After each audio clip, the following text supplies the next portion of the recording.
ٹنڈو لیار سے bureau report آفاق Ahmad Khan زادہ۔ Senior citizens ایسوسی ایشن حیدرآباد کے اعلامیہ کے مطابق فری میڈیکل کیمپ ٹنڈو جام میں عثمان شاہ اسٹاپ کے قریب واقع مرکز صحت مدرسی ریاض العلوم میں لگایا گیا۔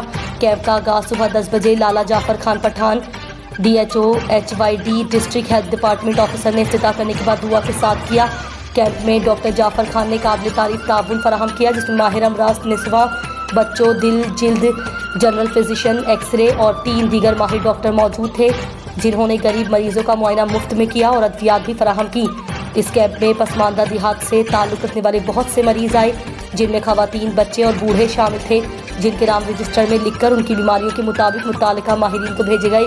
فری میڈیکل کیمپ کا انتظام ڈاکٹر رفیق قریشی نے ذمہ داری سے کیا، جبکہ صدر دریا خان بلوچ اور جنرل سیکرٹری آغا سیف اللہ خان اور دیگر ممبران نگرانی اور معاونت میں شامل تھے۔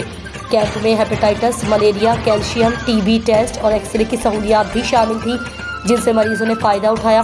انجمن کے انفارمیشن سیکرٹری کے مطابق منظور کالرو، ڈاکٹر عابد ساند، مدرسہ کی انتظامیہ لیڈی ڈاکٹر انجینئر خالد میمن، یونس قائم خانی، چنیسر میر، ارجن کمار، اودی راشد قریشی، اودی سلمہ قادری اور دیگر مددگار ممبران، جنہوں نے اس فلاحی کام میں انجمن کا بھرپور ساتھ دے کر کیمپ کو کامیاب بنایا۔